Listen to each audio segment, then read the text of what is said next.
नमस्कार दोस्तों, आज फिर मैं आपके लिए ज्ञान से भरी एक कहानी लेकर आया हूँ। ये कहानी है गौतम बुद्ध और एक दुखी भिखारी के बीच की बुद्ध, जिससे जीवन का बहुत अच्छा ज्ञान मिलता है। एक बार महात्मा बुद्ध एक गांव में अपने शिष्यों सहित घने पेड़ की छांव के नीचे बैठे थे। आसपास के गांवों से बहुत से लोग अपनी मानसिक समस्याएं लेकर महात्मा बुद्ध के पास आ रहे थे।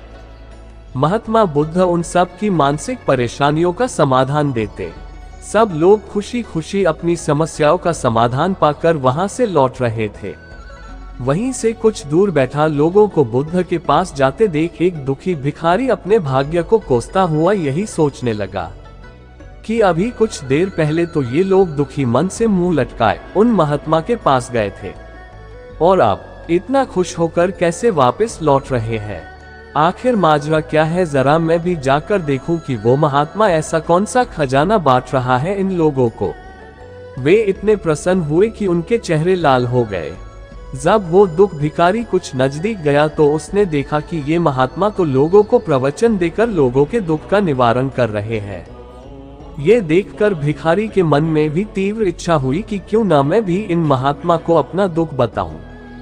मुझे भी अपने दुख का समाधान अवश्य मिलेगा। बस फिर क्या था, समाधान पाने की लालसा लिए भिखारी महात्मा बुद्ध के सामने पहुंचा और हाथ जोड़कर प्रणाम करते हुए बोला, हे महात्मा बुद्ध, मैं भी लोगों की मदद करना चाहता हूँ।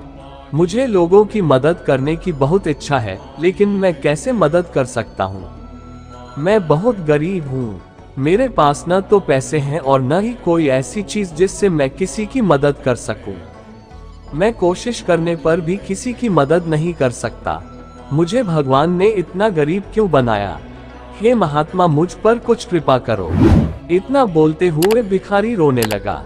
महात्मा बुद्ध बोले, आप बहुत अज्ञानी हैं, क्योंकि आप अभी तक इस भ्रम में जी रहे हो कि तुम्हारे पास कुछ नहीं, जबकि दूसरों को कुछ देने के लिए तुम्हारे पास बहुत कुछ है। तुम बिना धन और वस्तु के भी दूसरों की मदद कर सकते हो। तुम्हारे पास जुबान है जिससे तुम मीठे शब्द बोलकर किसी के दुखी चेहरे पर मुस्कान ला सकते हो। इन्हीं शब्दों की ताकत से तुम किसी के भी टूटते हौसलों को फिर से मजबूत कर सकते हो। इन शब्दों की शक्ति से आप किसी के भी मन में सकारात्मक विचारधारा के बीज बो सकते हैं और उसे गलत रास्ते पर जाने से रोक सकते हैं। तुम्हारे दो हाथों से किसी भी कमजोर या लाचार व्यक्ति की सहायता कर सकते हो। आपके दो आंखें किसी अंधे को रास्ता दिखा सकते हैं। तुम किसी के लिए दुआ कर सकते हो।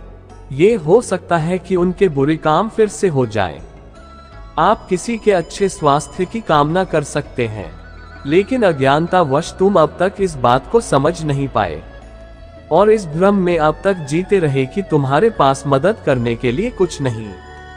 किसी की मदद करने के लिए धन और वस्तु का होना अनिवार्य नहीं है। बिना धन और वस्तु के भी हम कई प्रकार से लोगों की मदद कर सकते हैं। महात्मा बुद्ध के ज्ञान से भरे ये सुंदर शब्द सुनकर भिखारी के चेहरे पर मुस्कान आ गई और वह खुशी से झूमता हुआ वहां से चला गया। इस बुद्ध मॉरल स्टोरी से हमने क्या सीखा? दोस्तों, महात्मा बुद्ध की इन बातों से बहुत कुछ सीखा गया। आजकल बहुत से लोग ये सोचकर दुखी होते हैं कि मेरे पास ये नहीं है, बल्कि जो आपके पास है उसी में संतुष्ट रहना सीखें और बिना मतलब के लोगों की मदद करें। इन्हीं से आपको परम सुख की प्राप्ति होगी। तो दोस्तों, ये बुद्ध मॉरल स्टोरी आपको कैसी लगी जरूर बताना।